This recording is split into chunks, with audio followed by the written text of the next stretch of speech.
permanente. Sí, entonces atraviesa las paredes de los capilares. Una vez que esté en el intersticio, además también este líquido, el agua, ¿no?, del líquido se está moviendo y no está quieto. Además ingresa a una célula, entra una molécula de agua a la célula y otra también sale de la célula, de todas las células. Las células entonces están permanentemente intercambiando agua con el líquido extracelular, con el medio interno. Entonces, este líquido que se mueve permanentemente por la sangre y por todos los tejidos contiene todas las sustancias que la célula necesita para vivir, para nutrirse, para mantenerse en un estado saludable. Pero también este líquido recibe todos los desechos que la célula elimina hacia el exterior, ¿no? Entonces estos desechos, por decir, a la célula entra el oxígeno desde el líquido extracelular, ¿no es verdad? Pero de la célula, ¿qué va a salir? Va a salir el dióxido de carbono, algo que no necesita. Lo mismo, desde aquí entra el oxígeno hacia el intersticio. Y del intersticio, ¿qué va a salir hacia el capilar? El dióxido de carbono. Está también, gracias a este movimiento de líquido, está saliendo, ¿no? ¿Y hacia dónde se va a dirigir el dióxido de carbono? A las venas, de las venas va a llegar hacia los pulmones y de los pulmones hacia el exterior.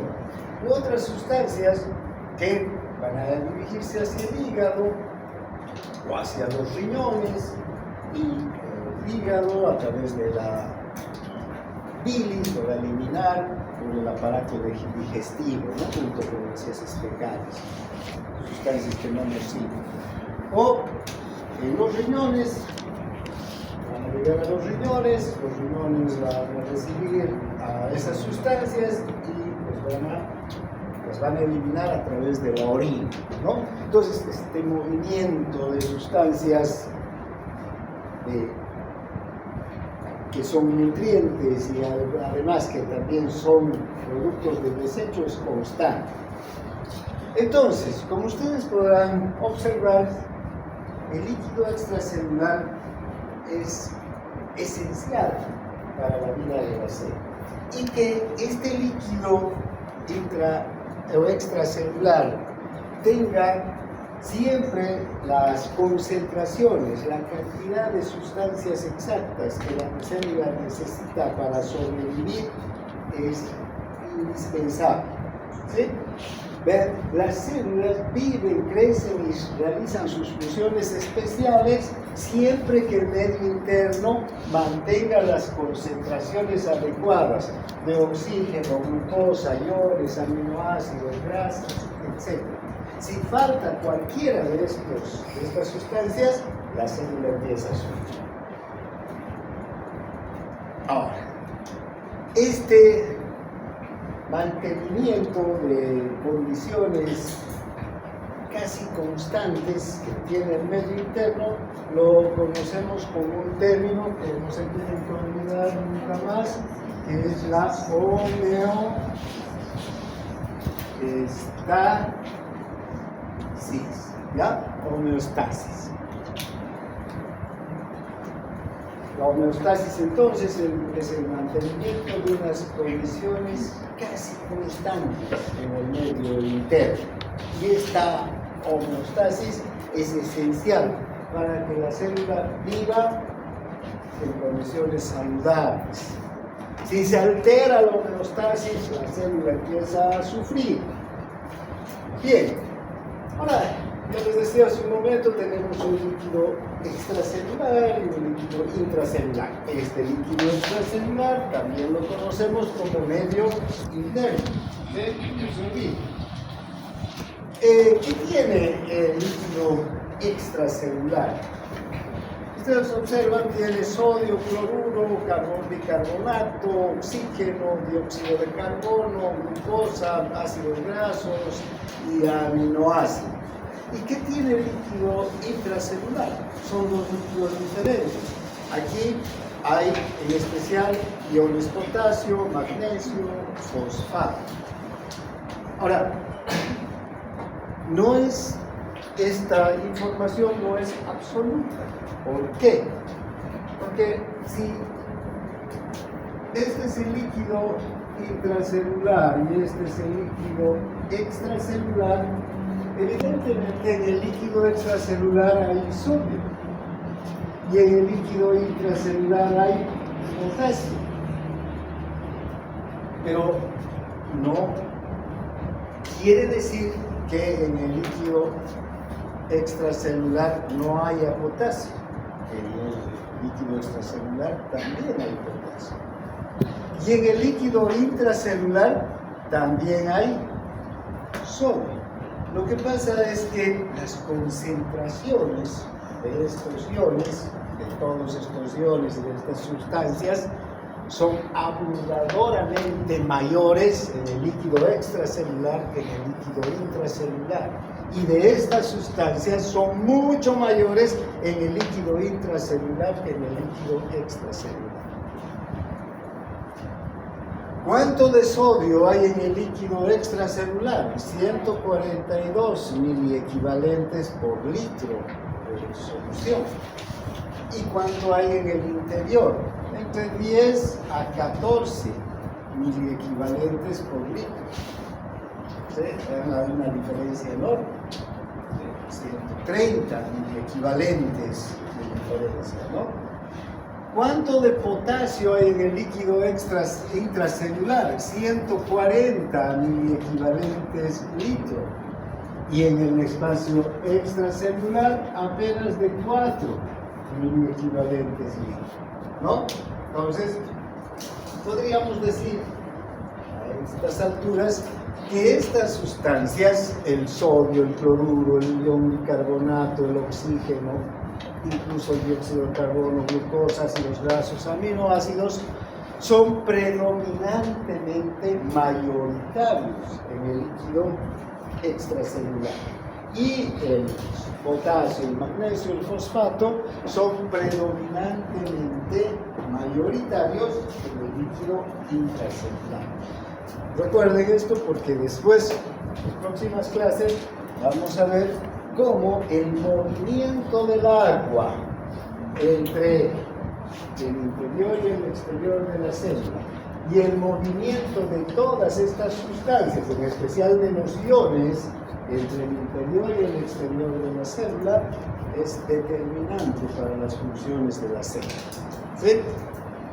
Bien, vayamos. Ya sabemos entonces que hay sustancias que son mayor, digamos, tienen una concentración mayor dentro de la célula y otras que tienen una concentración mayor fuera de la célula. Estas concentraciones se tienen que mantener así, siempre, con pequeñas variaciones.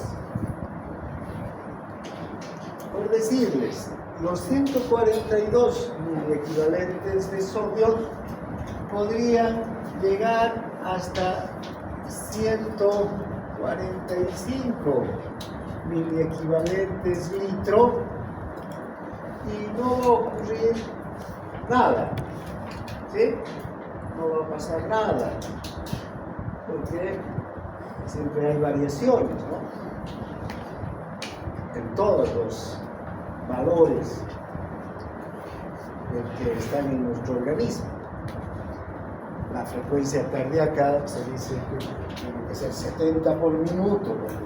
Pues si llega a 80 no nos vamos a morir y nuestro corazón va a entrar en paro, si baja a 60 tampoco. Siempre hay parámetros de normalidad en los que se mueven estas sustancias. Hacia abajo, a 139 miliequivalentes litro, tampoco va a ocurrir nada. ¿Sí? Pero ¿qué pasa si ya estamos en 148 o en 150 miliequivalentes litro? Aquí el problema ya es grave. A esto ya no lo podemos decir homeostasis. Aquí vamos a hablar de hipernatremia. Quiere decir que ya el sodio está en concentraciones más altas de lo normal y entonces la célula empieza a sufrir. ¿Sí? Lo mismo puede ocurrir con el potasio. O al otro lado, si está por debajo de 139, 130, estamos en hiponatremia. ¿Sí? Y la célula empieza a sufrir. No es que aquí el sodio puede subir o bajar y no va a pasar nada. Si sube la cantidad de sodio, puede haber deshidratación. Si baja, puede haber